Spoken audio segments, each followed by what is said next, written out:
Assalamualaikum warahmatullahi wabarakatuh. Namo Buddhaya, Salam Om Swastiastu, Salam Kebajikan. Di kesempatan ini, kami dari kelompok 8 akan menyampaikan sebuah case study tentang perangkat lunak, yaitu Grab. Nah, sebelum itu, kita kenalan dulu dong. Kan, perkenalkan, nama aku Faiz Farlul Bahri dengan NIM 196251107. Kenalin, namaku Faris Fersian Herifiawan, NIM-nya 196252202. Perkenalkan, nama saya Kenzo Yo dengan NIM 196250067. Perkenalkan, nama saya Muhammad Nur Fikri Aryawan dengan NIM 196252272. Oke, jadi kita kan udah perkenalan nih. Jadi biar nggak kelamaan, langsung aja kita mulai presentasinya.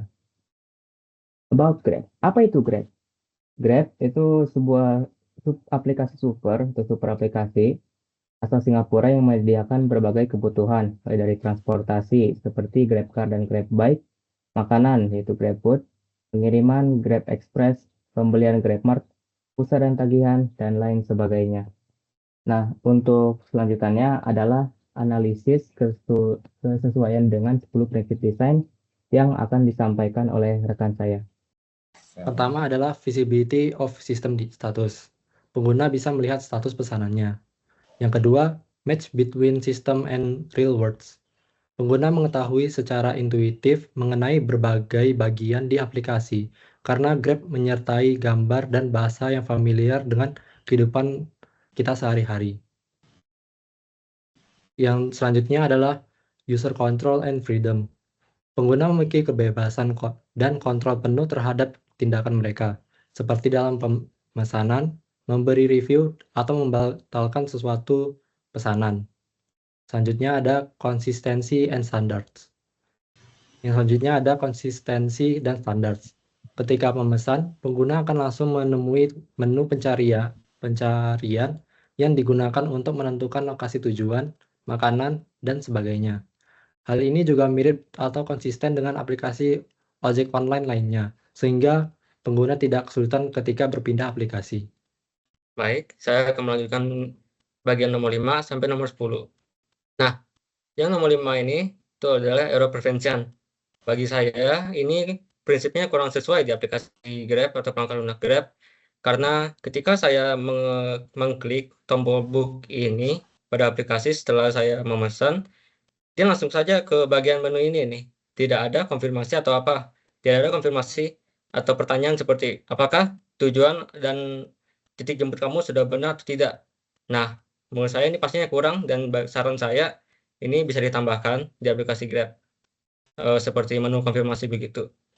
Nah, yang keenam itu recognition rather than recall. Grab bisa memprediksi apa yang pengguna inginkan pada kolom pencarian. Artinya, misalnya di kolom pencarian ini, di lokasi tujuannya saya mengetik IT. Nah, Grab akan memprediksi, oh, pasti kamu pengen ke ITB Jatinangor atau ITB di Bandung, karena saya seringnya pergi ke situ.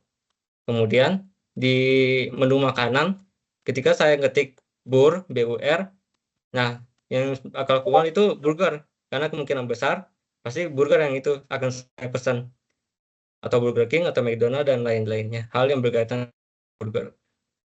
Kemudian yang ketujuh ada aesthetic and minimalist design. Minimalis artinya menu hanya menampilkan informasi yang penting. Nah, di sini pastinya hanya informasi penting yang ditampilkan nih, mulai dari rute sampai titik jemput, lokasi tujuan, dan opsi-opsi yang kita punya di sini. Kemudian di bawah sini ada yang namanya jumlah saldo saya dan metode pembayaran saya. Ini ada logo OVO dan akhirnya tombol book di sini. Di sini juga sudah termasuk ringkas dan minimalis karena di sini hanya ada titik jemput nih sama lokasi itu tujuan. Kemudian ini ada saldo saya dan ini biayanya. Nah, kenapa saya bilang juga estetik? Karena pemilihan itu tepat. Seperti di tombol book di sini itu warna positif. Kemudian di cancel bookingnya itu warna merah. Biasanya berkaitan dengan hal-hal yang negatif. Kemudian saya bilang fontnya ada cukup baik dan tata letaknya baik. Maksudnya tata letak itu baik di peta ini, rutenya ini rute ini paling utama, paling muncul paling besar di layar kita. Kemudian ada opsi-opsinya nih. Nah, baru di akhir itu ada tombol book. Menurut saya ini desain yang sangat bagus karena artinya ketika seseorang memesan, nah dia bakal lihat itu rutenya dulu nih, udah benar apa belum. Kemudian dia bakal lihat opsinya udah benar belum, opsinya GrabCar atau GrabBike. Dan akhirnya apakah saldo saya cukup, baru ke book, tombol book. Sama nih dengan cancel booking dan lain-lain di itu metode payment. Kemudian help users recognize, diagnose, and recover from errors. Recognize and diagnose. Grab itu memperlihatkan peta seperti ini rutenya. Nah, jadi ketika pengguna melihat di sini, oh ini titik jemput saya di Eastern Park. Kemudian ini tujuannya, yaitu di gedung rektorat. Nah, kemudian ada opsi-opsinya nih. Apakah sudah benar semua? Kalau udah, saya book. Kalau ternyata salah atau ada terjadi kesalahan pas lagi mengemudi, saya bisa cancel booking di sini, atau saya bisa mengubah tujuannya di sini. Nah, ini contohnya ya, saya bisa tekan ini, lalu saya bisa mengubah tujuannya. Kemudian, flexibility and efficiency of use. Fleksibel, artinya pengguna bebas dalam menentukan lokasi jemput dan tujuan pada peta. Di sini nih, ini nggak tahu di mana ya, mungkin di padang rumput, di sawah atau apa. Tapi Grab menerima aja bahwa yang dijemputnya di sini. Nah, kemudian fleksibel juga kenapa? Karena di suatu tempat yang banyak gerbang masuknya, seperti di apartemen ini, Eastern Park nih, saya ada itu 2 opsi nih, bisa di lobby atau di pintu masuk di sini. Kemudian, efficiency of use. Grab itu menyimpan informasi mengenai lokasi tujuan dan metode pembayaran yang sebelumnya kita gunakan. Nah, misalkan saja nih di sini nih, saya mau memesan nasi goreng Super King Mas Udin dari harga mana. Nah, tinggal tekan reorder aja. Atau kayak mau ke ITB jadi tanggal lagi, tinggal rebook aja di sini. Cepat dan ringkas. Kemudian yang terakhir itu help and documentation. Grab menyediakan layanan bantuan seperti help center ada di sini. Atau misalnya nih kita mau itu cari titik jemput kita di mana, tapi kita nggak tahu tempatnya. Nah, Grab menyediakan fitur seperti itu cari dengan foto nih, search using an image. Nah, ini sangat membantu ya.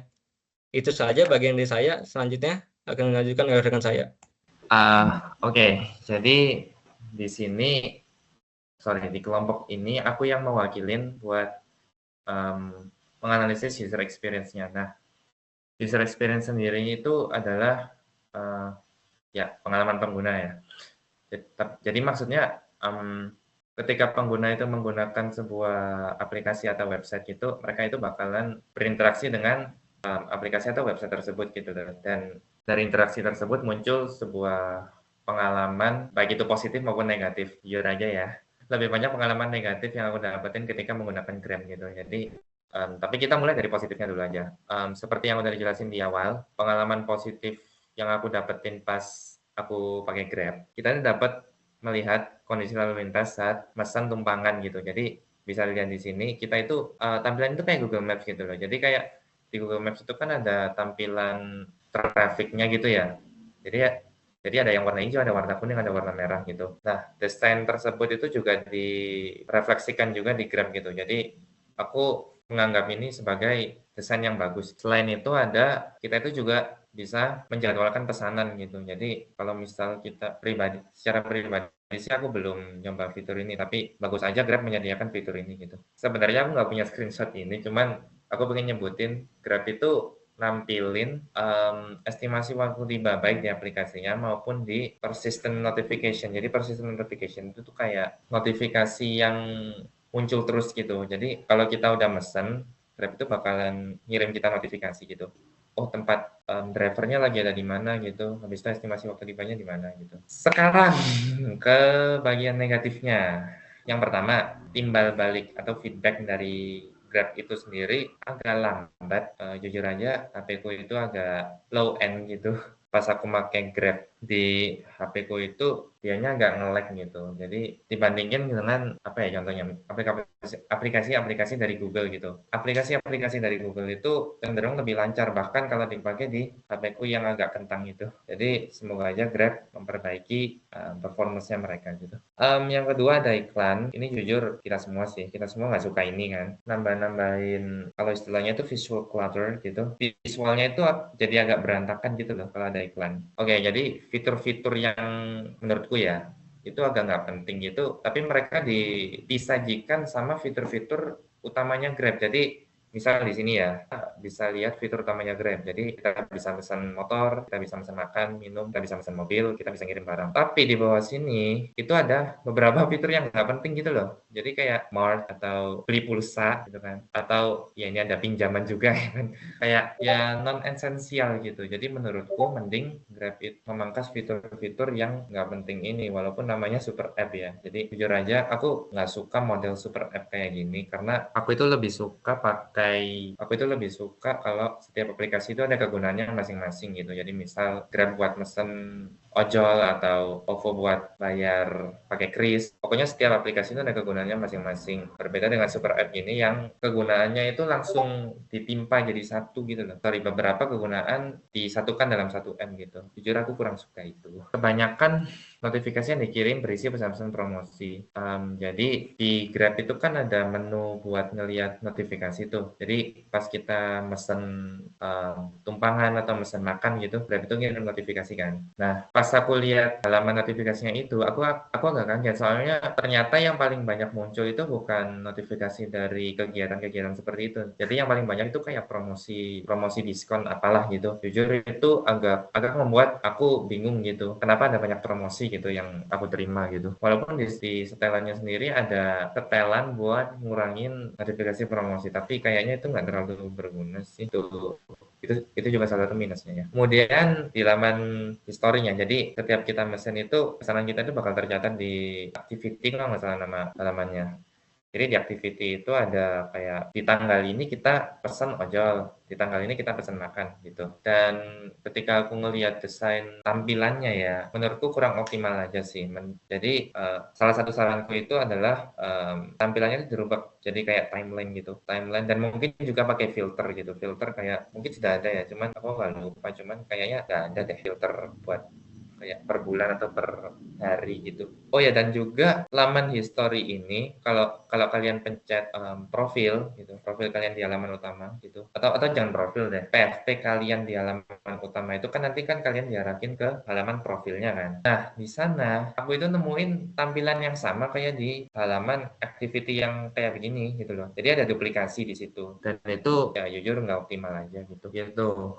Selanjutnya, laman setelan tidak optimal. Jadi maksudnya pas aku pengen ngerubah beberapa setelan gitu, ada beberapa opsi gitu. Ada beberapa opsi yang memerlukan beberapa klik gitu. Jadi semua opsinya itu tidak di list, tidak ditampilkan dalam satu halaman begitu loh. Mungkin itu bakal membuat kebingungan di usernya gitu. Ya aku pribadi gitu. Selanjutnya, nah ini yang jujur agak aneh sih. Jadi pas aku pakai HP ya, aku nggak selalu nyalain lokasi, dan pas aku lupa nyalain lokasi buat mesen Grab, aku itu dihadapin pilihan buat masukin lokasimu secara manual gitu sama Grabnya. Nah, pas aku klik tombol konfirmasi buat masukin lokasi, itu Grabnya itu malah ngedetek kalau aku itu ada di Singapura gitu loh, bukan di Indonesia, jujur. Jadi ini nih, kayak kenapa gitu? Kenapa Grab itu oke lah, ini mestinya sih mereka ngedetek lokasi dari IP ya, mereka bisa gitu sih. Tapi entah kenapa mereka itu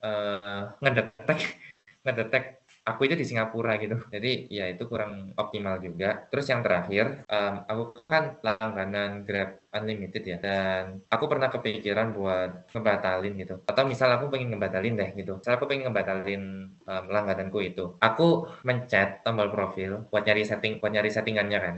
Ternyata ada gitu tulisannya Grab Unlimited apa gitu. Pas aku klik, bukan sih, bukan. Jadi di dekatnya foto profilku itu ada tulisan Grab Unlimited gitu, kayak kecil gitu. Kan aku klik itu kan. Habis itu ya apa ya? Kayak habis itu kalau kita scroll down itu muncul tampilan ini gitu. Jadi kayak nggak ada tombol apa namanya cancel subscription gitu loh. Jadi harus pencet manage dulu, habis itu baru muncul gitu. Menurutku sih itu juga kurang optimal juga begitu sih.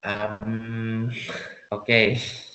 Itu saja dari kami. Mungkin bisa dilanjutin sama Pak Ike. Oke, jadi itu case study tentang perangkat lunak Grab dari kelompok kami. Semoga wawasan materi yang sudah dipaparkan tadi itu bisa bermanfaat dan menambah wawasan buat kita semua. Seharusnya biasanya sih kan ada sesi Q&A, tapi karena ini tugasnya dikumpulkan secara online, mungkin kalau ada pertanyaan, masukan, atau pendapat yang berbeda, nanti bisa disampaikan di kelas atau enggak tulis di komen. Mungkin itu saya dari kami. Terima kasih sudah menonton presentasi dari kelompok kami. Wassalamualaikum warahmatullahi wabarakatuh.